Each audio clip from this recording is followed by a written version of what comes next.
ವಸುದೇವಸುತಂ ದೇವಂ ಕಂಸಚಾಣೂರಮರ್ಧನಂ ದೇವಕೀ ಪರಮಾನಂದಂ ಕೃಷ್ಣಂ ವಂದೇ ಜಗದ್ಗುರುಂ ಶ್ರೀಕೃಷ್ಣಂ ವಂದೇ ಜಗದ್ಗುರುಂ. ಭಗವಂತ ಅಸುರಿ ಗುಣ ಮತ್ತು ದೈವಿ ಗುಣದ ಬಗ್ಗೆ ವಿವರಣೆ ಮಾಡ್ಕೊಳ್ತಾ ಹೋಗ್ತಾನೆ. ಹಾಗೇನೆ ದೈವಿ ಗುಣದ ಬಗ್ಗೆ ಕೇವಲ 3 ಶ್ಲೋಕದಲ್ಲಿ ವಿವರಣೆಯನ್ನ ಕೊಟ್ರೆ, ಅಸುರಿ ಗುಣದ ಬಗ್ಗೆ ಸುದೀರ್ಘವಾಗಿ ವಿವರಣೆಯನ್ನ ಕೊಡ್ತಾ ಹೋಗ್ತಾನೆ. ಯಾಕೆಂದ್ರೆ ಅವನು ಹೇಳ್ಬೇಕಾದ್ರೆ ಇಷ್ಟೇನಾ ಇಷ್ಟೇನಾ ಅನ್ಸುತ್ತೆ, ಅಥವಾ ಇದು ಹಿಂದಿನ ಶ್ಲೋಕದಲ್ಲೂ ಇದೇ ಅರ್ಥ ಇತ್ತು ಅಲ್ವಾ ಅಂತ ನಮಗ್ ಅನ್ಸುತ್ತೆ. ಆದ್ರೆ ಯಾಕೆ ಇಲ್ಲಿ ಪದೇ ಪದೇ ಅಸುರಿ ಗುಣವನ್ನ ಇಷ್ಟೊಂದು ಹೇಳ್ತಾ ಇದ್ದಾನಪ್ಪ ಅಂದ್ರೆ, ನಮ್ಮಲ್ಲೂ ಇದ್ರೆ ದಯವಿಟ್ಟು ಬಿಟ್ಟು ಬಿಡಿ. ಯಾಕೆ ಅಂತ ಅಂದ್ರೆ, ನಿಮ್ಮನ್ನ ನಾನು ಆಯ್ಕೆ ಮಾಡ್ಕೊಂಡಿದೀನಿ ಅಲ್ವಾ. ನಾವ್ ಅನ್ಕೊಂತಿದೀವಿ ಅಷ್ಟೇ, ಅಯ್ಯೋ ನಾವು ಕೃಷ್ಣನ್ ಭಕ್ತರಪ್ಪ, ನಾವು ಭಗವದ್ಗೀತೆ ಓದ್ತಾ ಇದೀವಪ್ಪ, ನಾವು ಭಾಗವತ ಓದ್ತಾ ಇದೀವಪ್ಪ. ನೋ, ನಾವು ಅವನನ್ನ ಖಂಡಿತ ಆರಿಸ್ಕೊಂಡಿಲ್ಲ. ಅವನು ನಮ್ಮನ್ನ ಆರಿಸ್ಕೊಂಡಿರೋದಕ್ಕೆ ಇದೆಲ್ಲ ಸಾಧ್ಯ ಆಗ್ತಾ ಇರೋದು. ಅವನು ನಮ್ಮನ್ನ ಆರಿಸ್ಕೊಂಡಿದ್ದಾನೆ ಅಂದಾಗ ಒಬ್ವಿಯಸ್ಲಿ ಅಲ್ವಾ, ನಮ್ಮಲ್ಲಿರುವಂತಹ ಇನ್ನಷ್ಟು ಏನು ಕೆಟ್ಟ ಬುದ್ಧಿ ಇದೆ ಆ ಎಲ್ಲ ಬುದ್ಧಿಯನ್ನ ಬಿಟ್ಬಿಡಬೇಕು ಅನ್ನೋದೊಂದೇ ಅವನ ಆಸೆ. ಈಗ ಹೀಗೆ ಒಬ್ಬ ವಿದ್ಯಾರ್ಥಿ ಸ್ಟೇಟಿಗೆ ಫಸ್ಟ್ ರ್ಯಾಂಕ್ ಬರುವಷ್ಟು ಕೆಪಾಸಿಟಿ ಅವರಲ್ಲಿದೆ ಅಂತ ಅಂದಾಗ ಟೀಚರ್ಗಳು ಏನ್ ಮಾಡ್ತಾರೆ, ಇನ್ನೂ ಅವ್ರಿಗೇನು ಅತಿ ಹೆಚ್ಚು ಪ್ರೆಷರ್ ಹಾಕ್ತಾರೆ. ಯಾಕೆ ಹಾಕ್ತಾರೆ? ಇಲ್ಲ, ನನ್ನ ಮಗು ಒಂದೇ ಒಂದು ಮಾರ್ಕ್ಸ್ನು ಕಳ್ಕೋಬಾರ್ದು ಅನ್ನೋ ಆಸೆ.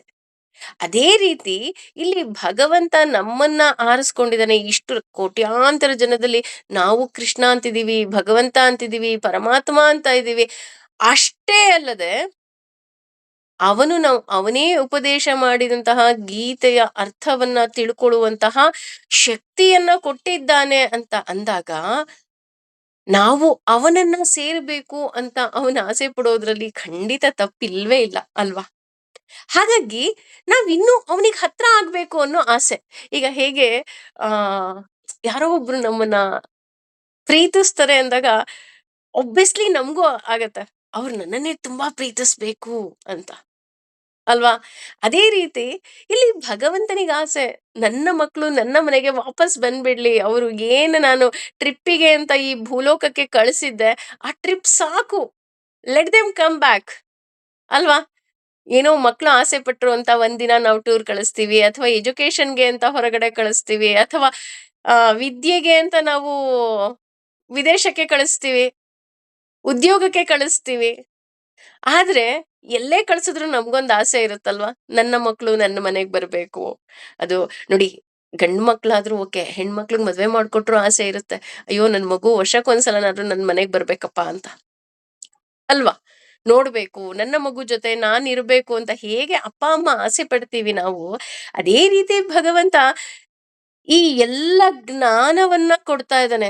ಅಂದ್ರೆ ನಿನಗ್ ಗೊತ್ತಿಲ್ಲ ನೋಡು, ನಿನ್ ದಾರಿ ತಪ್ಪೋಗ್ಬಿಟ್ಟಿದ್ಯಾ ಅಲ್ವಾ, ಅದಕ್ಕೋಸ್ಕರ ನಿನಗೆ ಜ್ಞಾನ ಅನ್ನುವಂತಹ ಬೆಳಕಿನ ಜೊತೆಗೆ ನಾನು ನಿನ್ನನ್ನ ಧರ್ಮ ಮಾರ್ಗದಲ್ಲಿ ನಡೆಸ್ತೀನಿ.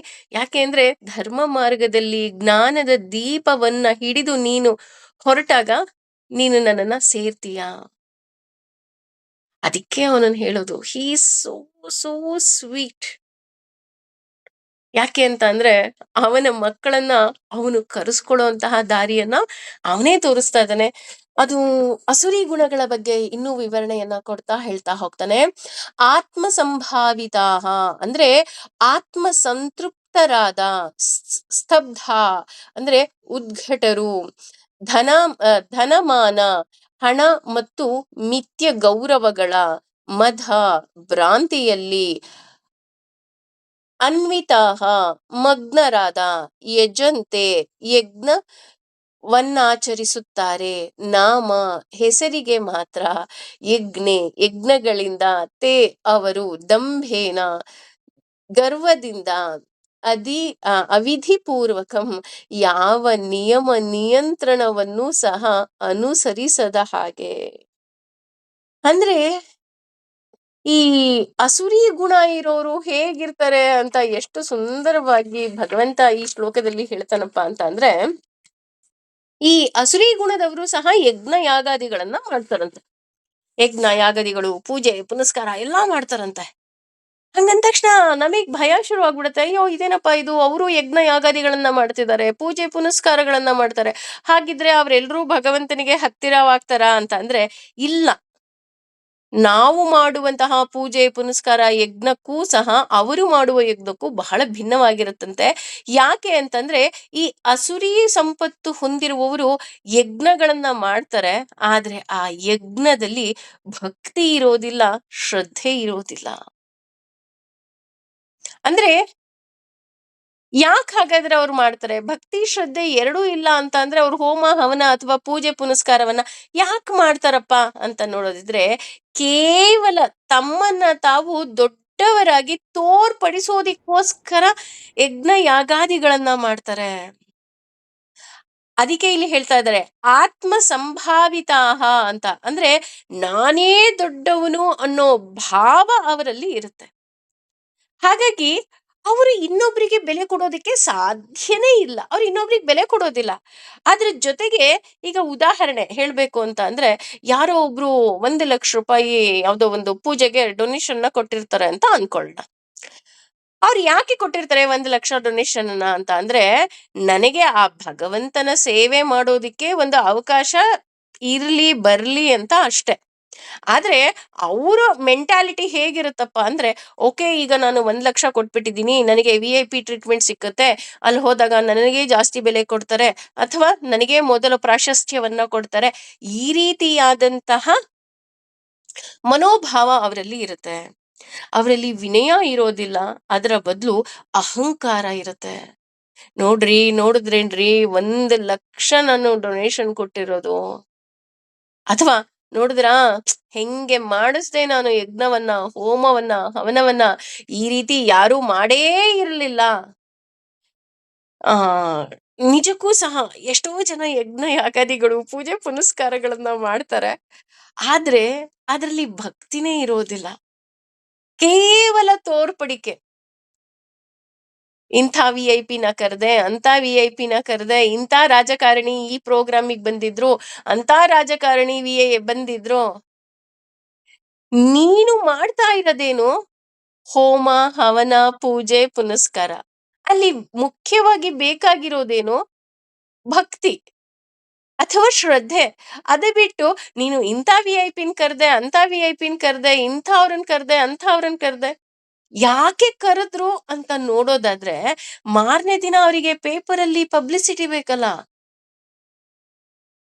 ನೋಡ್ರಿ ಇಂತಹವರು ಇಷ್ಟು ದೊಡ್ಡ ಪ್ರೋಗ್ರಾಮ್ ಆರ್ಗನೈಸ್ ಮಾಡಿದ್ರು, ಇಂತಹವ್ರು ಬಂದಿದ್ರು ಅಂತ ಪೇಪರಲ್ಲಿ ಅವರಿಗೆ ಪಬ್ಲಿಸಿಟಿ ಆಗ್ಬೇಕು, ಅದಕ್ಕೋಸ್ಕರ ಅವರು ಮಾಡ್ತಾ ಇದ್ದಾರೆ. ಆದ್ರೆ ಇಲ್ಲಿ ಕೃಷ್ಣ ಹೇಳ್ತಿರೋದು, ನನಗಿದು ಯಾವುದು ಬೇಡ. ನೀನ್ ಈ ರೀತಿ ಮಾಡ್ತಾ ಇದೀಯ ಅಂದ್ರೆ ಅದು ಅಸುರಿ ಗುಣದಲ್ಲಿ ತುಂಬಿದೆ. ಅಸುರಿ ಗುಣದ ಇಟ್ಕೊಂಡು ನೀನು ಪೂಜೆ ಪುನಸ್ಕಾರವನ್ನ ದಯಮಾಡಿ ಮಾಡ್ಬೇಡ ನೀನು. ಯಾಕೆ ಇಲ್ಲಿ ಹೇಳ್ತಿದ್ದಾನೆ ಅಂದ್ರೆ, ಮುಂಚೆನೂ ಹೇಳಿದಾನೆ, ನಾವು ಮಾಡುವಂತಹ ಪೂಜೆ ಪುನಸ್ಕಾರ ಹೋಮ ಹವನ ಎಲ್ಲದರಿಂದಲೂ ಸಹ ನಾನು 2 ಫಲವನ್ನ ಪಡಿಬಹುದು. ಒಂದು ಅಸುರಿ ಗುಣ, ಇನ್ನೊಂದು ದೈವಿ ಗುಣ. ನಾನು ಇದನ್ನ ಮೊದ್ಲಿಗೂ ಸಹ ಹೇಳಿದ್ದೆ. ನಾವು ದೇವಸ್ಥಾನಕ್ಕೆ ಹೋದ್ರೂ ಸಹ ಪಾಪಗಳನ್ನ ಕಟ್ಕೊಂಡ್ ಬರ್ಬೋದು, ಮನೆಯಲ್ಲಿದ್ರು ನಾವು ಪುಣ್ಯವನ್ನ ಗಳಿಸಬಹುದು. ಹೇಗೆ? ಮನೆಯಲ್ಲೇ ನಾವು ಮಾಡುವಂತಹ ಕೆಲಸಗಳನ್ನ ಶ್ರದ್ಧೆಯಿಂದ ಮಾಡಿ ಕೃಷ್ಣಾರ್ಪಣಮಸ್ತು ಅಂತ ಹೇಳಿದ್ರೆ ಮುಗೀತು.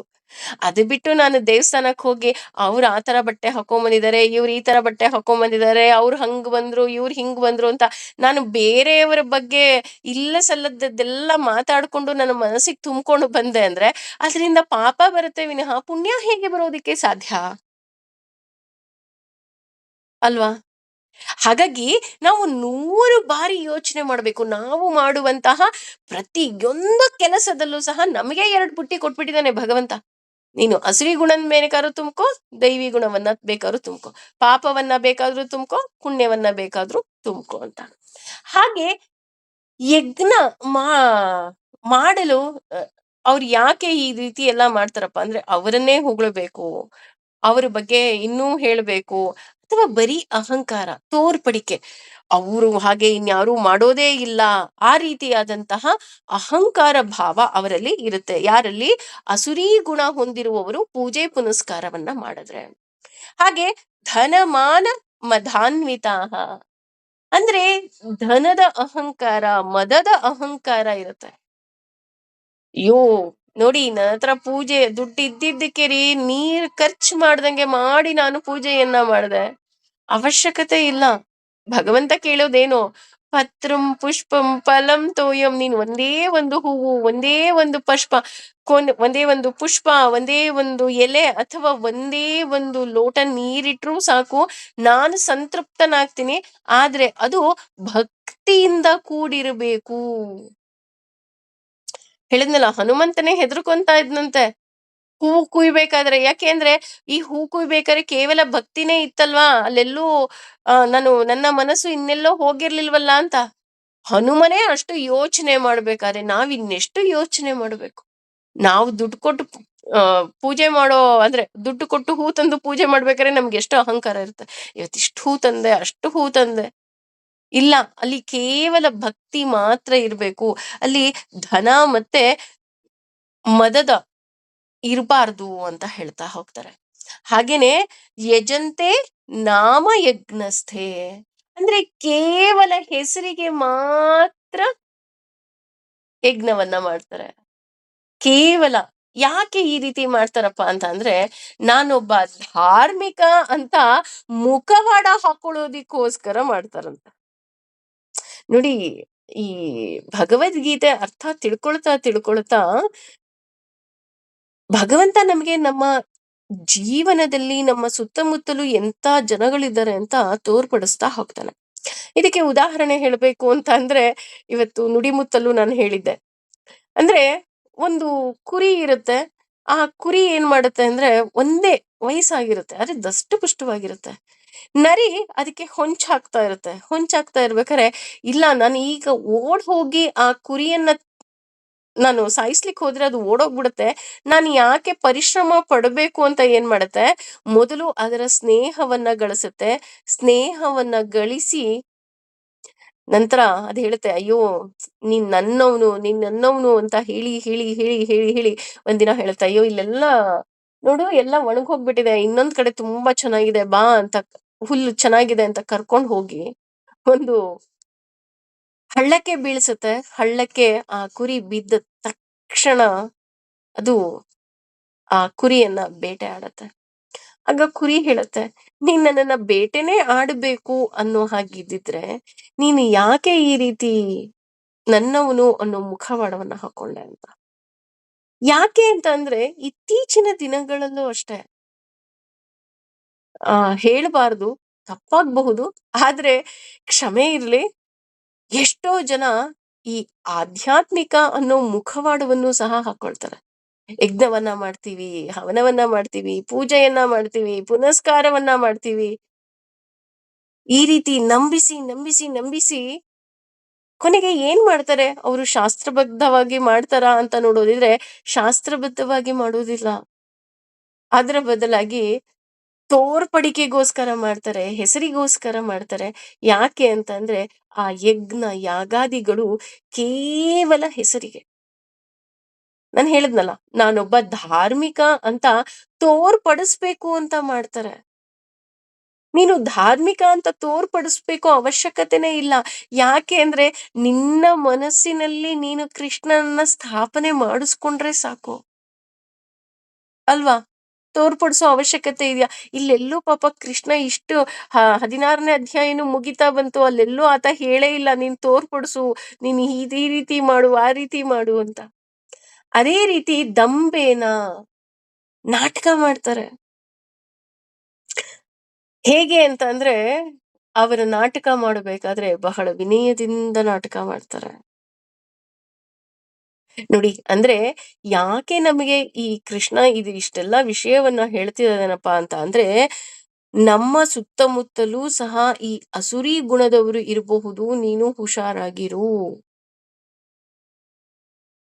ಹಾಗೇನೆ ಅವಿಧಿ ಪೂರ್ವಕಂ ಅಂದ್ರೆ ಇವರು ಮಾಡುವಂತಹ ಪೂಜೆ ಪುನಸ್ಕಾರಗಳು ಶಾಸ್ತ್ರದಲ್ಲಿ ಇದ್ದ ಹಾಗೆ ಇರೋದೇ ಇಲ್ಲ.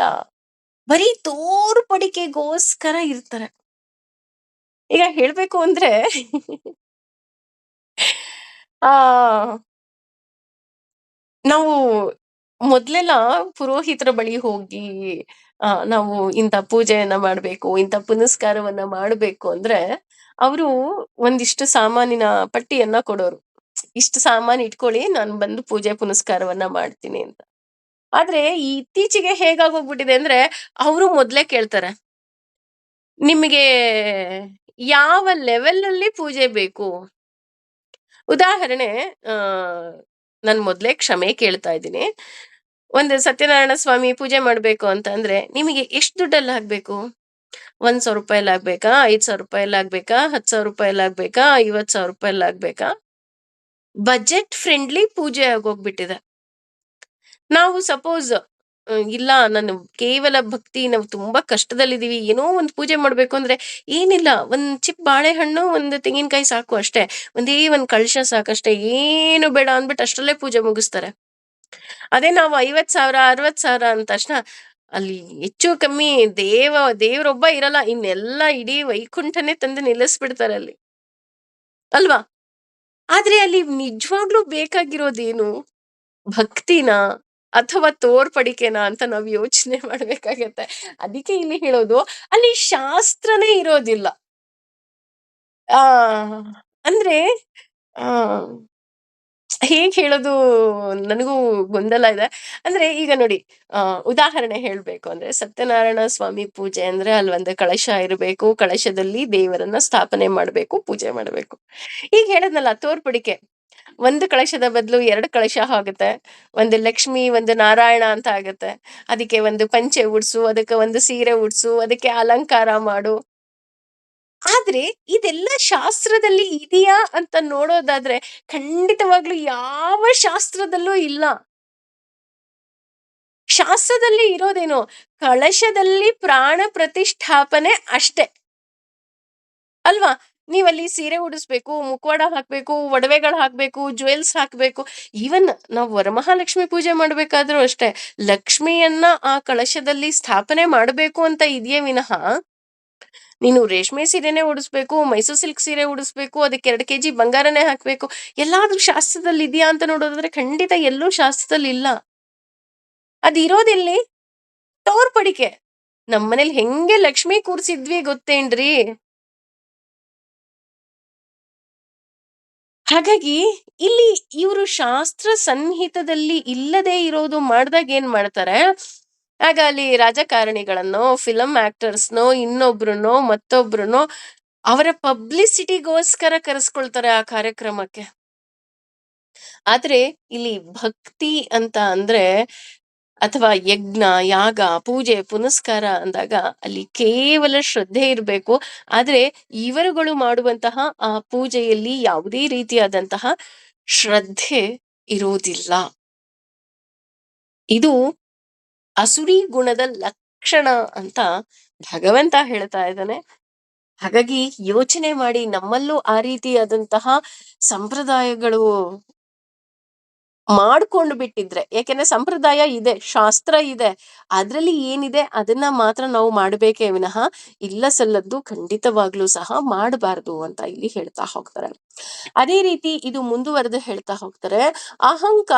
ಅಹಂಕಾರವನ್ನ, ಬಲವನ್ನ, ದರ್ಪವನ್ನು, ಕಾಮವನ್ನು, ಕ್ರೋಧಂ ಕೋಪವನ್ನು, ಮತ್ತು ಸಂಶ್ರಿತಾಹ ಆಶ್ರಯಿಸಿ ಮಾಂ ನನ್ನನ್ನು, ಆತ್ಮ ತಮ್ಮ, ಪರ ಮತ್ತು ಇತರರು, ದೇಹೇಶು ದೇಹದಲ್ಲಿರುವ, ಪ್ರದ್ವಿಷಂತಹ ತೆಗಳುತ್ತಾರೆ, ಅಭ್ಯಸೂಯಕಃ ಅಂದ್ರೆ ಅಸೂಯೆ ಆ, ಅಸೂಯೆ ಪರರಾದವರು ಅಂತ ಹೇಳ್ತಾ ಹೋಗ್ತಾನೆ. ಅಂದ್ರೆ ಇಲ್ಲಿ ಹೇಗ್ ಹೇಳ್ತಾರಪ್ಪ ಅಂತಂದ್ರೆ, ಅವರು ಆಶ್ರಯಿಸ ಆಶ್ರಯಿಸೋದು ಯಾವುದನ್ನ ಅಂದ್ರೆ ಅಹಂಕಾರವನ್ನ ಮತ್ತೆ ಹಣವನ್ನ.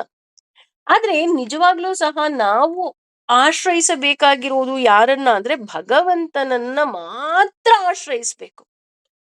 ನಾವು ಯಾವಾಗ್ಲೂ ಪದೇ ಪದೇ ಸಜ್ಜನರು ಅಥವಾ ಭಗವಂತನನ್ನ ನಂಬಿದವರು, ಭಗವಂತನ ಭಕ್ತರು ನಾವು ಹೇಗಿರ್ತೀವಿ ಅಂದ್ರೆ, ನಾಹಂ ಕರ್ತ ಹರಿಕರ್ತ, ಭಗವಂತ ನನ್ನ ಕೈಯಲ್ಲಿ ಮಾಡಿಸ್ತಾ ಇದ್ದಾನೆ ಅಷ್ಟೇ. ಇದನ್ನ ನಾವು ಪದೇ ಪದೇ, ಈಗ ಹೇಗೆ ಬೆಳಗ್ಗೆ ಎದ್ದೇಳ್ತಿದ್ದಂಗೆ ಒಂದು ಗುಡ್ ಮಾರ್ನಿಂಗ್ ಅಂತ ಹೇಳ್ತೀವಿ, ಅಥವಾ ಮಲ್ಕೋಬೇಕಾದ್ರೆ ಒಂದು ಗುಡ್ ನೈಟ್ ಅಂತ ಹೇಳ್ತೀವಿ. ಈ ನಾಹಂ ಕರ್ತ ಹರಿಕರ್ತ ಅನ್ನೋದನ್ನ ನಾವು ಪದೇ ಪದೇ, ಒಂದ್ ಲೋಟ ನೀರ್ ಕುಡಿಬೇಕಾದ್ರೆ, ಒಂದು ತುತ್ತು ಊಟ ಮಾಡ್ಬೇಕಾದ್ರೆ ಪ್ರತಿ ಸಲ ಹೇಳ್ಬೇಕು. ಯಾಕಿಷ್ಟು ಸಲ ಹೇಳ್ಬೇಕಪ್ಪ ಅಂದ್ರೆ, ಅದ್ ನಮ್ ಮನಸ್ಸಿಗೆ ಅಚ್ಚೆ ಹೊಡಿಬೇಕು. ಇಲ್ಲ ನೋಡು, ನೀನ್ ಏನಿದ್ಯಾ ಇವತ್ತು ಒಂದು ಉಸಿರಾಡ್ತಾ ಇದೀಯಾ, ಇದೂ ಸಹ ಭಗವಂತನ ಇಚ್ಛೆಯಿಂದ ಮಾತ್ರ ನೀನು ಉಸಿರಾಡ್ತಾ ಇದೀಯಾ. ಭಗವಂತನ ಇಚ್ಛೆ ಇಲ್ಲ ಅಂದ್ರೆ ನಿನ್ಗೆ ಉಸಿರಾಡೋದಿಕ್ಕೂ ಸಹ ಶಕ್ತಿ ಇಲ್ಲ. ಅದು ನಮ್ ತಲೆಗ್ ಹೋಗ್ಬೇಕು. ಈಗ ಮಕ್ಕಳಿಗೆ, ಈ ಫಸ್ಟ್ ಸ್ಟ್ಯಾಂಡರ್ಡ್, ಸೆಕೆಂಡ್ ಸ್ಟ್ಯಾಂಡರ್ಡ್ ಮಕ್ಳಿರ್ತಾರ ನೋಡಿ, ಅವರಿಗೆ ಟೇಬಲ್ಸ್ ಬರೋದಿಲ್ಲ, ಮಗ್ಗಿ ಬರೋದಿಲ್ಲ. ಅಮ್ಮ ಏನ್ ಮಾಡ್ತಾಳೆ? ಸ್ನಾನ ಮಾಡಿಸ್ಬೇಕಾದ್ರು 2 ಒನ್ಸ್ ಆರ್ 2 ಟೇಬಲ್ ಹೇಳು. ಊಟ ಮಾಡ್ಬೇಕಾದ್ರು 2 ಒನ್ಸ್ ಆರ್ 2 ಟೇಬಲ್ ಹೇಳು. ಎಲ್ಲೋ ಸ್ಕೂಲಿಗೆ ಕರ್ಕೊಂಡು ಹೋಗ್ತಿರ್ತಾಳೆ, ಅವಾಗ್ಲೂ ಹೇಳು. ಯಾಕೆ ಹೇಳಿಸ್ತಾಳೆ ಅಷ್ಟೊಂದು? ಯಾಕೆ ಅಂದ್ರೆ ಅದ್ರ ಮನ್ಸಲ್ಲಿ ಹಂಗೆ ಅಚ್ಚಳಿಯದೆ ಉಳಿಬೋದು. 2 ಟೂಸ್ ಅಂದ ತಕ್ಷಣ 4 ಅಂತ ಪಟ್ ಅಂತ ಹೇಳ್ಬೇಕು ಮಗು.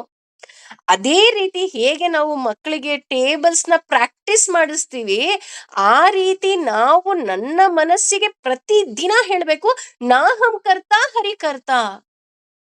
ಬರ್ದಿಟ್ಕೊಂಡ್ಬಿಡ್ಬೇಕು ಎಲ್ಲಾದ್ರೂ ಒಂದ್ ಕಡೆ. ನೋಡು, ಭಗವಂತ ಇದ್ರೆ ಮಾತ್ರ ನೀನು, ಭಗವಂತ ಇಲ್ಲ ಅಂದ್ರೆ ನೀನ್ ಏನೂ ಅಲ್ಲ. ಅದಕ್ಕೆ ಹೇಳಿದ್ದು, ಮಕ್ಕಳಿಗೆ ಹೇಗೆ ಟೇಬಲ್ಸ್‌ನ ನಾವು ಪ್ರಾಕ್ಟೀಸ್ ಮಾಡಿಸ್ತೀವಿ, ಆ ರೀತಿ ನನ್ನ ಮನಸ್ಸಿಗೆ ನಾನು ಪ್ರತಿ ದಿನ ಹೇಳ್ಬೇಕು. ನಾಹಂ ಕರ್ತ ಹರಿಕರ್ತ, ನಾಹಂ ಕರ್ತ ಹರಿಕರ್ತ. ಆದ್ರೆ ಈ ಅಸುರಿ ಗುಣದವರು ಹೇಗೆ ಅಂದ್ರೆ, ಇಲ್ಲ, ನನ್ನಿಂದಲೇ ಕಣ್ರಿ, ದುಡ್ಡಿದ್ರೇನೆ ಇವತ್ತು. ಇದಕ್ಕೆ ಒಂದು ಬೆಸ್ಟ್ ಎಕ್ಸಾಂಪಲ್ ಹೇಳ್ಬೇಕು, ಒಂದು ಪುಟ್ಟ ಕತೆ ಹೇಳ್ಬೇಕು ಅಂತ ಅಂದ್ರೆ, ಒಬ್ಬ ದೇವಸ್ಥಾನದಿಂದ ಬರ್ತಾ ಇರ್ತಾನೆ. ದೇವಸ್ಥಾನದಿಂದ ಬರ್ಬೇಕಾದ್ರೆ ಒಬ್ಬ ಭಿಕ್ಷುಕ ಕೂತಿರ್ತಾನೆ. ಆ ಭಿಕ್ಷುಕನಿಗೆ, ಭಿಕ್ಷುಕ ಭಿಕ್ಷೆಯನ್ನ ಕೇಳ್ತಾನೆ. ನೀನು, ಅಂದ್ರೆ ನೀವು ದೇವಸ್ಥಾನದಿಂದ ಬರ್ತಾ ಇದ್ದೀರಾ, ಭಗವಂತ ನಿಮ್ಗೆ ಒಳ್ಳೇದ್ ಮಾಡ್ಲಿ, ದಯವಿಟ್ಟು ಭಿಕ್ಷೆಯನ್ನ ಕೊಡಿ ಅಂತ. ಅವನು ಆ ಭಿಕ್ಷುಕನಿಗೆ ಭಿಕ್ಷೆನೆ ಕೊಡೋದಿಲ್ಲ. ಇನ್ನೊಬ್ಬ ಭಿಕ್ಷುಕ ಇರ್ತಾನೆ. ಅವನು ಹೇಳ್ತಾನೆ, ನೀವೇ ನನ್ನ ಪಾಲಿಗೆ ಭಗವಂತ ಇದ್ದ ಹಾಗೆ, ನಾನು 3 ದಿನ ಆಗಿದೆ ಊಟ ಮಾಡಿ, ದಯವಿಟ್ಟು ನನಗೆ ಭಿಕ್ಷೆಯನ್ನ ಕೊಡಿ ಅಂದ ತಕ್ಷಣ ಅವನಿಗೆ ದುಡ್ಡನ್ನ ಕೊಡ್ತಾನೆ. ಮಾರನೇ ದಿನಾನು ಸೇಮ್. ಅವನು ಹೇಳ್ತಾನೆ, ಏನು ಅಂದ್ರೆ, ಭಿಕ್ಷುಕ ಏನಿರ್ತಾನೆ ಮೊದಲನೇ ಅವನು ಹೇಳ್ತಾನೆ, ಭಗವಂತ ನಿಮಗೆ ಒಳ್ಳೇದ್ ಮಾಡ್ಲಿ, ನನಗೂ 3 ದಿನ ಆಗಿದೆ ಊಟ ಮಾಡಿ, ದಯವಿಟ್ಟು ನನಗೆ ಭಿಕ್ಷೆಯನ್ನ ಕೊಡಿ. ಅವ್ನು ಭಿಕ್ಷೆ ಕೊಡೋದಿಲ್ಲ. ಅದೇ ಇನ್ನೊಬ್ಬ ಇರ್ತಾನಲ್ಲ, ನೀವೇ ಭಗವಂತ ಅಂತ ಯಾರು ಹೇಳ್ತಾನೆ, ಅವನಿಗೆ ಭಿಕ್ಷೆಯನ್ನ ಕೊಡ್ತಾನೆ. ಮಾರನೇ ದಿನ ಅವನು ಯೋಚನೆ ಮಾಡ್ತಾನೆ, ಇಲ್ಲ, ಈ ಭಿಕ್ಷುಕನಿಗೆ ಒಳ್ಳೇದ್ ಮಾಡ್ಬೇಕು, ಅವನು ತುಂಬಾ ಒಳ್ಳೆಯವನು, ನಾನೇ ದೇವ್ರು ಅಂತ ಹೇಳ್ತಾನೆ ಅಂತ ಅನ್ಬಿಟ್ಟು 2 ಟಿಫನ್ ಬಾಕ್ಸ್‌ನ ತಗೊಂಡು ಹೋಗ್ತಾನೆ. ಕೆಳಗಡೆದ್ರಲ್ಲಿ ಹಣವನ್ನ ಇಡ್ತಾನೆ, ಮೇಲ್ಗಡೆದ್ರಲ್ಲಿ ರುಚಿಕರವಾದ ಸ್ವೀಟ್ಸ್‌ಗಳನ್ನ ಇಟ್ಬಿಟ್ಟು, ಮೊದಲನೇ ಭಿಕ್ಷುಕ ಇರ್ತಾನಲ್ಲ ಅವನಿಗೆ ಮತ್ತೆ ಕೊಡೋದಿಲ್ಲ. ಯಾಕೆಂದ್ರೆ ಭಗವಂತ ನಿಮ್ಮನ್ನ ಕಾಪಾಡ್ತಾನೆ ಅಂತ ಹೇಳ್ತಾನಲ್ಲ, ಅವನಿಗೆ ಕೊಡೋದಿಲ್ಲ. 2ನೇ ಭಿಕ್ಷುಕ ಏನಿರ್ತಾನೆ, ನೀವೇ ಭಗವಂತ ಅಂತ ಹೇಳ್ತಾನಲ್ಲ, ಅವನಿಗೆ ಕೊಡ್ತಾನೆ. ಕೊಟ್ಬಿಟ್ಟು, ನೀನು ಊಟ ಮಾಡು ಅಂತ ಹೇಳಿ ಹೋಗ್ತಾನೆ. ಮಾರನೇ ದಿನ ಬರ್ತಾನೆ. ಮಾರನೇ ದಿನ ಬಂದ್ರೆ ಆ ಮೊದಲನೇ ಭಿಕ್ಷುಕ ಇರೋದೇ ಇಲ್ಲ. ಇವನಿಗೆ ಆಶ್ಚರ್ಯ ಆಗುತ್ತೆ. ಈ 2ನೇ ಭಿಕ್ಷುಕನಿಗೆ ಕೇಳ್ತಾನೆ, ಎಲ್ಲಿ ಆ ಭಿಕ್ಷುಕ ಅಂತ. ಗೊತ್ತಿಲ್ಲ, ನಿನ್ನೆ ನೀವು ನನಗೆ ಊಟ ಕೊಟ್ರಿ ಅಂತ ಹೇಳ್ತಾನೆ. ಹೇಗಿತ್ತು ಊಟ? ನೀನ್ ಯಾಕೆ ಇಲ್ಲಿದ್ಯಾ ಅಂತ ಕೇಳ್ತಾನೆ. ಆಗ, ಇಲ್ಲ, ನೀವೆಷ್ಟು ಕರುಣೆ ತುಂಬಿರೋರು. ನೀವು ಕೊಟ್ಟಂತಹ ಮೊದಲನೇ ಬಾಕ್ಸ್ ಏನಿತ್ತು, ನಾನು ಅದನ್ನ ಊಟ ಮಾಡಿದೆ. ಊಟ ಮಾಡಿದ ತಕ್ಷಣ ನನಗೆ ಹೊಟ್ಟೆ ತುಂಬಿಡ್ತು. ಪಾಪ ಅವನು ನನ್ನ ಹಾಗೆ ಅಲ್ವಾ, ಅವನು ಪಾಪ ಯಾವಾಗ್ಲೂ ನಿಮ್ ಹತ್ರ ಭಿಕ್ಷೆ ಬೇಡ್ತಾನೆ. ಹಾಗಾಗಿ ನಾನು ಆ ಟಿಫನ್ ಬಾಕ್ಸ್‌ನ ಅವನಿಗೆ ಕೊಟ್ಟೆ. ನೀನು ಕೆಳಗಡೆ ಇದ್ದಿದ್ ಬಾಕ್ಸ್‌ನ ತೆಗೆದು ನೋಡ್ಲೇ ಇಲ್ವಾ ಅಂತ ಹೇಳ್ತಾನೆ. ಆಗ ಅವನು ಹೇಳ್ತಾನೆ, ಇಲ್ಲ, ನಾನು ತೆಗೆದು ನೋಡ್ಲಿಲ್ಲ. ಯಾಕೆ ಅಂತ ಅಂದ್ರೆ, ಮೇಲೆ ಸ್ವೀಟ್ ಇತ್ತಲ್ಲ, ಕೆಳಗೂ ಸ್ವೀಟೇ ಇರುತ್ತೆ ಅಂತ ಅವನು ತಿನ್ಲಿ ಅಂತ ಕೊಟ್ಟೆ. ಆದ್ರೆ ಆ ಬಾಕ್ಸ್ ಕೊಟ್ಟ ತಕ್ಷಣ ಅವನು ಹೇಳ್ದ, ಭಗವಂತ ನನ್ನನ್ನ ಕೈ ಹಿಡಿದು ಕಾಪಾಡ್ದ ಅಂತ. ಹಾಗಾಗಿ ಅವನು ಊರಿಗೆ ಹೋಗ್ಬಿಟ್ಟ ಅಂತ ಹೇಳ್ತಾರೆ. ಅಂದ್ರೆ ಇಲ್ಲಿ ನಾನು ಅನ್ನೋದು ಎಲ್ಲಿಂದ ಬಂತು ಅಲ್ವಾ? ಅಂದ್ರೆ ಭಗವಂತ ನಮಗೆ ಒಳ್ಳೇದ್ ಮಾಡ್ಬೇಕು ಅಂತ ಅವನಿಚ್ಛೆ ಇದ್ರೆ ನಮಗೆ ಯಾವ್ದೋ ಮೂಲಕ ಒಳ್ಳೇದ್ ಮಾಡೇ ಮಾಡ್ತಾನೆ. ಆದ್ರೆ ನೋಡಿ, ಇಲ್ಲಿ ಅಹಂಕಾರ ಇರೋರು ನನ್ನಿಂದ ಅಂತ ಹೇಳಿ ಅವನಿಗೆ ಹಣ ಕೊಟ್ರು ಸಹ ಅದು ಯಾರಿಗ್ ಸೇರ್ಬೇಕೋ ಅವರಿಗೆ ಸೇರ್ತು. ಆ ರೀತಿ ಇವರಿಗೆ ಇವರು ಹಣವನ್ನ ಆಶ್ರಯಿಸಿರ್ತಾರೆ ಹಾಗೂ ಅಹಂಕಾರವನ್ನ ಆಶ್ರಯಿಸ್ತಾರೆ. ಏ ನಾನು ಏನ್ ಬೇಕಾದ್ರೂ ಮಾಡ್ಬಿಡ್ತೀನಿ ಕಣ್ರಿ, ನನಗೆ ಜನ ಬಲ ಇದೆ, ಹಣ ಬಲ ಇದೆ. ಹಾಗೇನೆ ಅವರು ಬಲವನ್ನ ನಂಬಿ ಕೂತವರು. ಅಂದ್ರೆ ಅಹಂಕಾರಂ ಬಲಂ ದರ್ಪಂ. ಅವರಿಗೆ ದರ್ಪ ಇರುತ್ತೆ. ಯಾತ್ರದು? ಹಣದ ಮದ, ಜನದ ಮದ, ಎಲ್ಲ ಮದ ಇರುತ್ತೆ.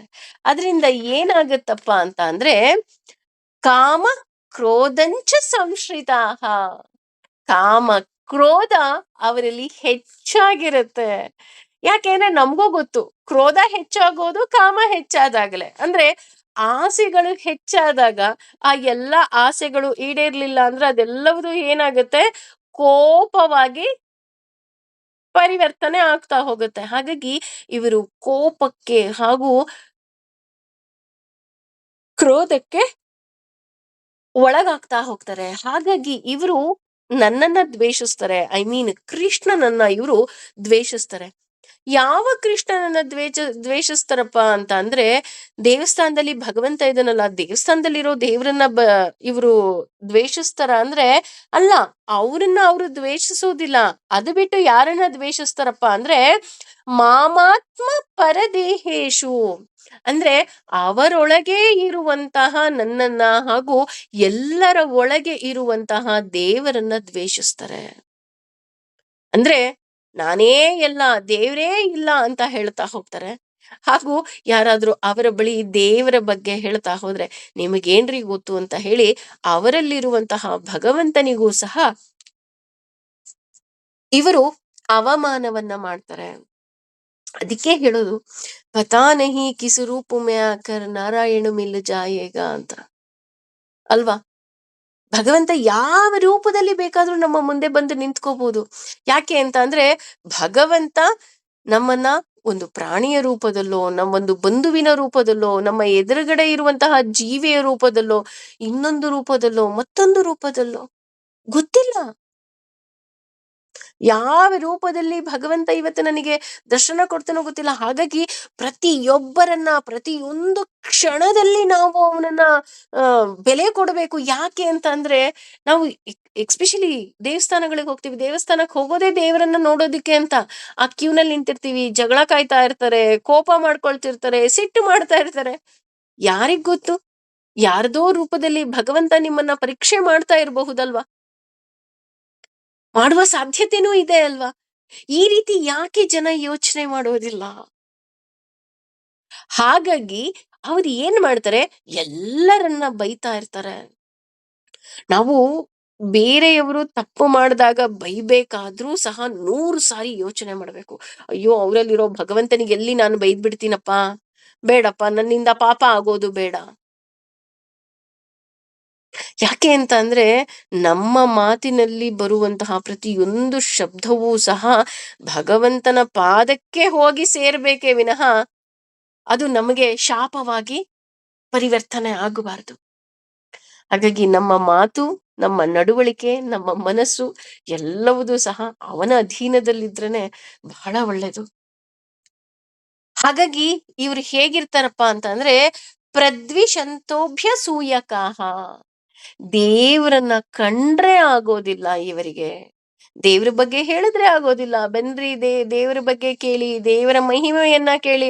ಏನ್ರಿ ಮಾಡ್ತಾನೆ ನಿಮ್ ದೇವ್ರು ಏನು ಮಾಡಲ್ಲ, ಬಿಟ್ಬಿಡ್ರಿ ಅಂತ ಹೇಳಿ ಪದೇ ಪದೇ ಹೇಳ್ತಾರೆ. ಇಂತಹವರು ಏನ್ ಮಾಡ್ತಾರಪ್ಪ ಅಂದ್ರೆ ಅಭ್ಯಸೂಯಕಾಹ, ದೇವರ ಬಗ್ಗೆ ಟೀಕೆಗಳನ್ನ ಮಾಡ್ತಾರೆ. ನೀವ್ ತಿಳ್ಕೊಂಬಿಡಿ, ಯಾರಾದ್ರೂ ದೇವ್ರ ಬಗ್ಗೆ ಟೀಕೆ ಮಾಡ್ತಿದ್ದಾರೆ ಅಂತ ಅಂದ್ರೆ ಅವರು ಅಸುರಿ ಗುಣದವರು ಅಂತ ಅವ್ರನ್ನ ಬಿಟ್ಬಿಡಿ. ಯಾಕೆ ಅಂತ ಅಂದ್ರೆ ರಾಮ ಅಂತ ಪೂಜೆ ಮಾಡಿದ್ರೆ, ಕೃಷ್ಣ ಅಂತ ಪೂಜೆ ಮಾಡಿದ್ರೆ ಅಯ್ಯೋ ನಿಮ್ಮ ಕೃಷ್ಣ ಏನ್ರಿ, ನಿಮ್ಮ ಕೃಷ್ಣ ಕಳ್ಳ. ರಾಮ ಅಂತ ಪೂಜೆ ಮಾಡಿದ ತಕ್ಷಣ ಅಯ್ಯೋ ರಾಮ ಏನ್ರಿ, ಅವನ ಹೆಂಡತಿಯನ್ನೇ ಕಾಡಿಗೆ ಓಡಿಸ್ಬಿಟ್ಟ ಅಲ್ವಾ? ಆದ್ರೆ ಅವರಿಗೆ ಗೊತ್ತಿಲ್ಲ, ರಾಮಾವತಾರದಲ್ಲಿ, ಕೃಷ್ಣಾವತಾರದಲ್ಲಿ ಭಗವಂತ ನಮ್ಮ ಜೀವನಕ್ಕೆ ಏನೆಲ್ಲ ಬೇಕೋ ಅಷ್ಟೂ ಸಾರವನ್ನ ಕೊಟ್ಟು ಹೋಗ್ಬಿಟ್ಟಿದ್ದಾನೆ ಅಂತಾನೆ ಅವ್ರಿಗೆ ಗೊತ್ತಿರೋದಿಲ್ಲ. ಅದಕ್ಕೆ ಅಲ್ವಾ ಹೇಳೋದು, ರಾಮ ನಡೆದಂತೆ ನಡೆ, ಕೃಷ್ಣ ನುಡಿದಂತೆ ನಡೆ. ಕೃಷ್ಣ ಎಷ್ಟೊಂದು ನುಡಿತಾ ಇದ್ದಾನೆ. ಅವನು ಎಲ್ಲಿದ್ದಾನೆ ಅಂತ ತೋರಿಸ್ಕೊಡ್ತಾ ಇದ್ದಾನೆ ಅಲ್ವಾ?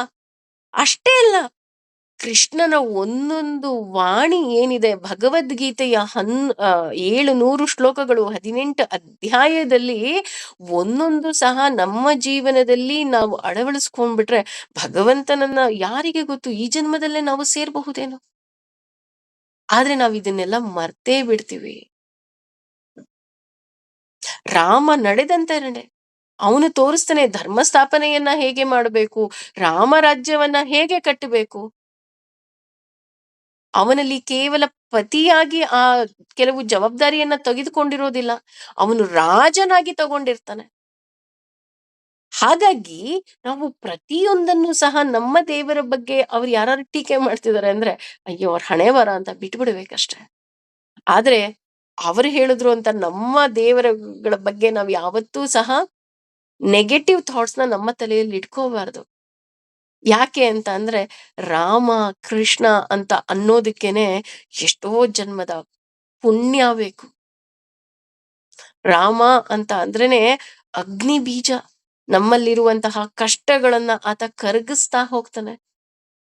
ಹಾಗಿರ್ಬೇಕಾದ್ರೆ ಅವನ ನಾಮಸ್ಮರಣೆ ಹರೇ ರಾಮ ರಾಮ ರಾಮ ಹರೇ ಹರೇ, ಹರೇ ಕೃಷ್ಣ ಕೃಷ್ಣ ಕೃಷ್ಣ ಹರೇ ಹರೇ.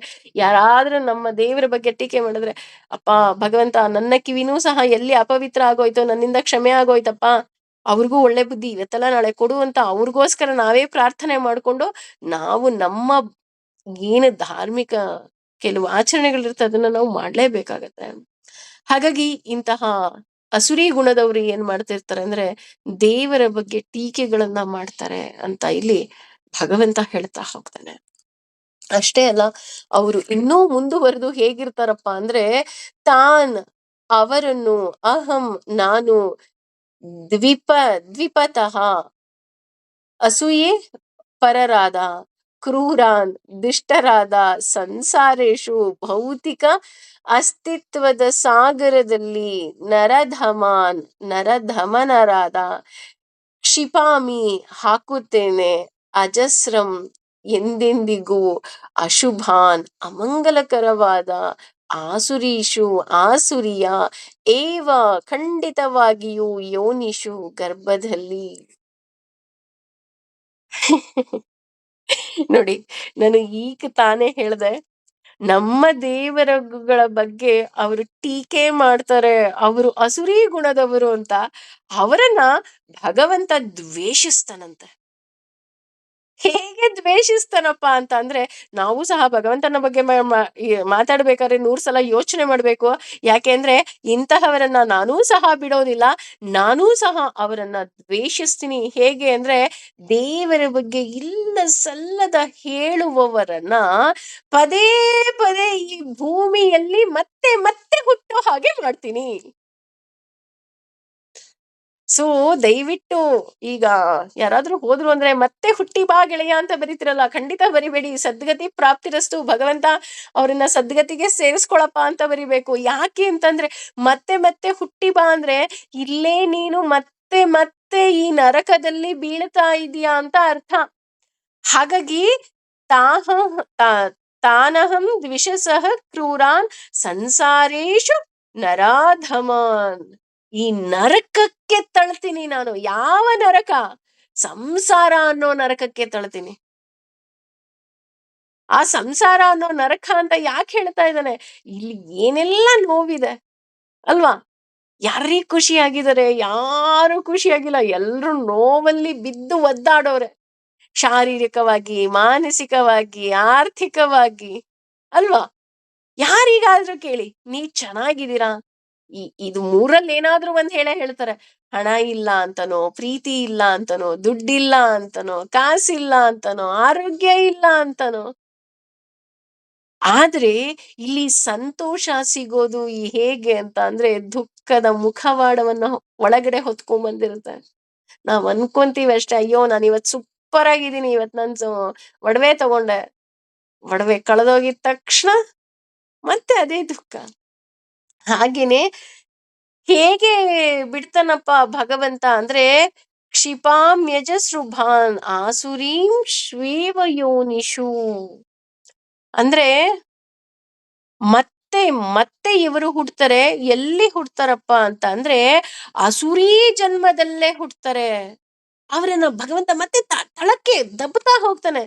ಈಗ ಉದಾಹರಣೆ 10th ಫೇಲ್ ಆದ್ರೆ ನಾವು 10th ಅನ್ಕೊಂತೀವಿ. ಇಲ್ಲ ಮತ್ತೆ 9th ಕಳಿಸ್ತಾನೆ. 9th ಅಲ್ಲಿ ಫೇಲ್ ಆದ್ಯಾ ಮತ್ತೆ 8th ಕಳಿಸ್ತಾನೆ. ಮತ್ತೆ ನಿನ್ನನ್ನ ಏನ್ ಮಾಡ್ತಾ ಇರ್ತಾನೆ, ಡಿಪ್ರಮೋಟ್ ಮಾಡ್ತಾ ಇರ್ತಾನೆ. ನೀನು ಆಫೀಸರ್ ಆಗೋ ಲೆವೆಲ್ ಇದ್ರೂನು ಮ್ಯಾನೇಜರು ಮತ್ತೆ ಈ ಎ-ಬಿ-ಸಿ ಅಂತ ಏನಿರುತ್ತೆ ಎಲ್ಲ ಕೆಳಗೆ ಕೆಳಗೆ ಕೆಳಗೆ ಕೆಳಗೆ ಡಿಪ್ರಮೋಟ್ ಮಾಡ್ಕೊಂಡು ಹೋಗ್ತಾನೆ ಭಗವಂತ.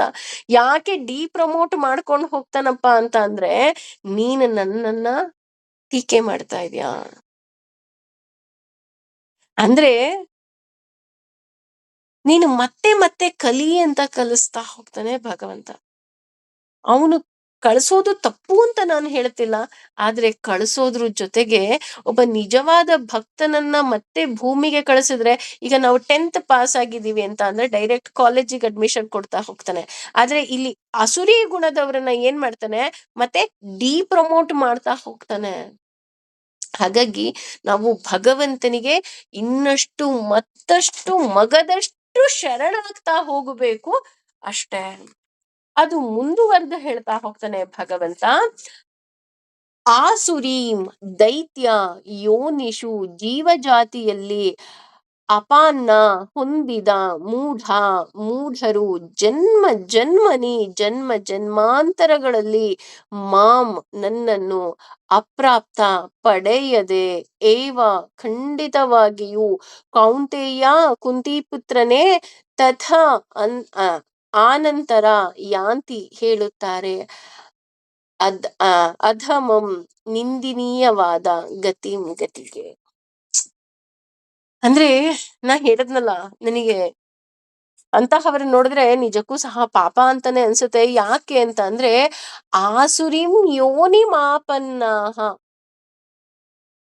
ಮೂಢ ಜನ್ಮನಿ ಇವರು ಕೆಟ್ಟ ಜನ್ಮದಲ್ಲಿ ಹುಟ್ಟುತ್ತಾರೆ. ಅಂದ್ರೆ ತುಂಬಾ ಕಷ್ಟ ಪಡುವಂತಹ ಜನ್ಮ ಹಾಗೂ ಅಸುರಿ ಗುಣವನ್ನ ಹೊಂದಿದಂತಹ ಜನ್ಮ. ಹಾಗೇನೆ ಮೂಢಾ ಜನ್ಮನಿ ಇವರು ಮೂರ್ಖರಾಗಿ ಹುಟ್ಟುತ್ತಾ ಹೋಗ್ತಾರೆ.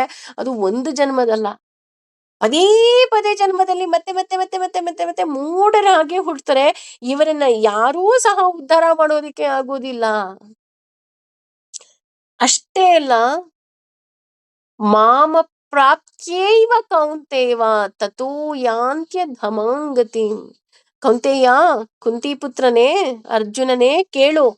ಇವರು ಪದೇ ಪದೇ ಹುಟ್ಟೋದಷ್ಟೇ ಅಲ್ಲ, ಜನ್ಮ ಜನ್ಮದಲ್ಲಿ ಮೂರ್ಖರಾಗೋದೂ ಅಷ್ಟೇ ಅಲ್ಲ, ಇವ್ರು ಯಾವತ್ತೂ ಸಹ ನನ್ನನ್ನ ಪಡೆಯೋದೇ ಇಲ್ಲ, ಹೊಂದೋದೇ ಇಲ್ಲ. ಅಂದ್ರೆ ಭಗವಂತ ನಮಗೆ ಈ ಮೂಲಕ ಒಂದು ಎಚ್ಚರಿಕೆಯ ಗಂಟೆಯನ್ನ ಕೊಡ್ತಾ ಇದ್ದಾನೆ. ಯಾವ ರೀತಿ ಅಂತ ಅಂದ್ರೆ, ನೋಡು, ನೀನು ಅಸುರಿ ಗುಣ ನಿನ್ನಲ್ಲಿ ಇದ್ರೆ ದಯವಿಟ್ಟು ಈಗ್ಲೇ ಬಿಟ್ಟು ಬಿಡು. ಯಾಕೆ ಅಂತ ಅಂದ್ರೆ ಹೇಳ್ತಾರಲ್ಲ, ನೀನು ನನ್ನ ಮನೆಗೆ ಬರಬೇಕು, ನನ್ನನ್ನ ಸೇರ್ಬೇಕು ಅನ್ನೋದೇ ಜೀವನದ ಗುರಿ.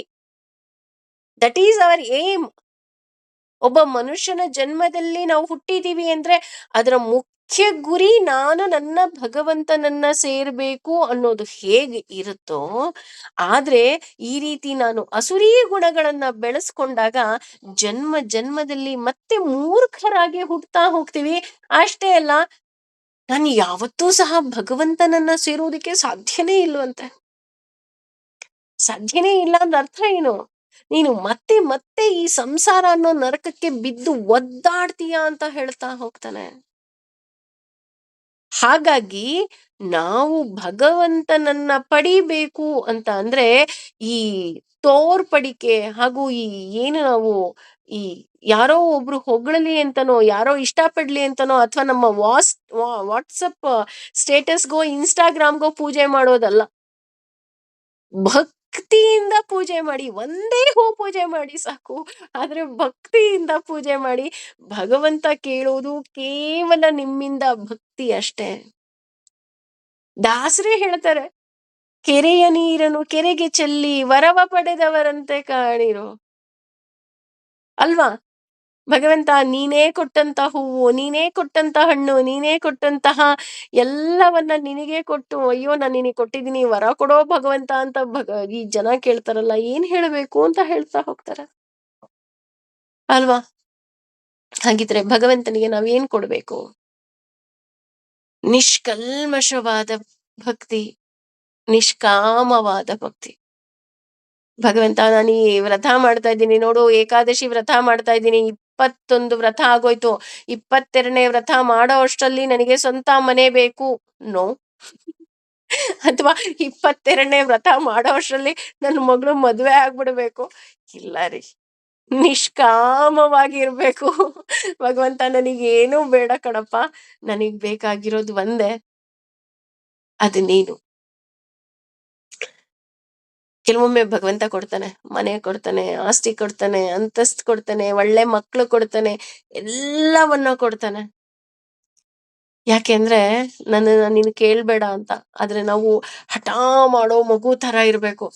ನೀನ್ ಮನೆ ಕೊಟ್ಯಾ, yes thank you so much, ನಾನ್ ನಿನಗೆ ಋಣಿಯಾಗಿರ್ತೀನಿ. ಒಳ್ಳೆ ಗಂಡನ್ ಕೊಟ್ಟಿದ್ಯಾ, ಥ್ಯಾಂಕ್ ಯು ಸೋ ಮಚ್. ಒಳ್ಳೆ ಮಕ್ಳನ್ ಕೊಟ್ಟಿದ್ಯಾ, ಥ್ಯಾಂಕ್ ಯು.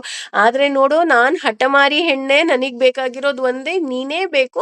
ನಾನ್ ನಿನ್ನನ್ನ ಹಿಂಗೆ ಅನನ್ಯವಾಗಿ ನಾನು ನಿನ್ನ ಭಕ್ತಿಯನ್ನ ಮಾಡ್ತೀನಿ. ಭಗವಂತ ನೀನೇ ಬೇಕು, ನನಗ್ ನೀನೇ ಬೇಕು ಅಷ್ಟೇ.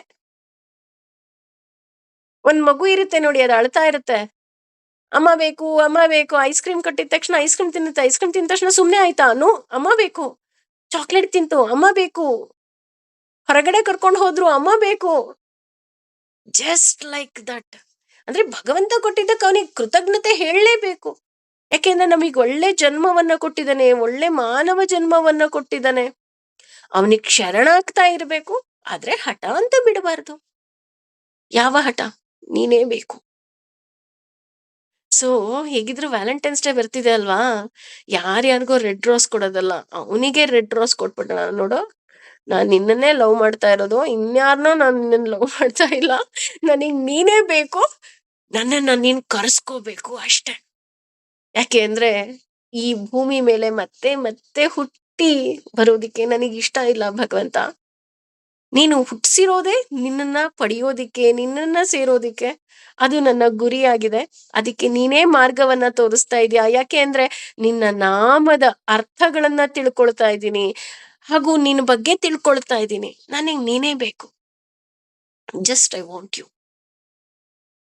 ಸೊ ಭಗವಂತನಿಗೆ ಸಂಪೂರ್ಣ ನಮ್ಮ ಕೈಲಿ ಎಷ್ಟು ಶರಣಾಗೋದಿಕ್ಕೆ ಸಾಧ್ಯವೋ ಅಷ್ಟು ಶರಣಾಗೋಣ. ಏಕೆಂದ್ರೆ ನಾವೆಲ್ಲ ಮನುಷ್ಯರೇ ಕಣ್ರಿ. ಈ ಅಸುರಿ ಗುಣಗಳಲ್ಲಿ ಯಾವುದೋ ಒಂದು ಗುಣ ನಮ್ಮಲ್ಲೂ ಇರಬಹುದು. ಆ ಗುಣ ಎಲ್ಲವನ್ನ ಭಗವಂತ ಬಿಡಿಸು ಅಂತ ನಾವು ಅವನ್ನೇ ಕೇಳ್ಕೋಬೇಕು. ಹೇಳ್ತೀವಲ್ಲ, ಏನಗೂ ಆಣೆ ರಂಗ ನಿನಗೂ ಆಣೆ. ಸಜ್ಜನರ ಸಂಗಮ ಮಾಡದಿದ್ದರೆ ನನಗೆ ಆಣೆ, ದುಷ್ಟರ ಸಂಘ ಬಿಡಿಸದಿದ್ದರೆ ನಿನಗೆ ಆಣೆ. ನೋಡು, ನಾನು ಒಳ್ಳೆ ಮಾರ್ಗದಲ್ಲಿ ಹೋಗ್ಬೇಕು, ಅದು ನನಗ್ ಗೊತ್ತು. ಅದೇ ಕೆಟ್ಟ ದಾರಿಲಿ ನಡೆಸಬಾರ್ದು, ಅದು ನಿನಗೂ ಆಣೆ. ಯಾಕೆ ಅಂತ ಅಂದ್ರೆ ನಾನ್ ಅವನನ್ನ ಸೇರ್ಬೇಕು ಅನ್ನೋದೇ ಮುಖ್ಯವಾಗಿರ್ಬೇಕು. ಇಷ್ಟೊಂದೆಲ್ಲ ಅಸುರಿ ಗುಣ ಇರೋ ನಮ್ಮನ್ನ ಇನ್ನೂ ಭಗವಂತ ಇನ್ನು 4 ಶ್ಲೋಕದಲ್ಲಿ ಏನೆಲ್ಲ ಹೇಳ್ತಾನೆ ಅಂತ ಖಂಡಿತ ತಿಳ್ಕೊಳ್ಳೋಣ.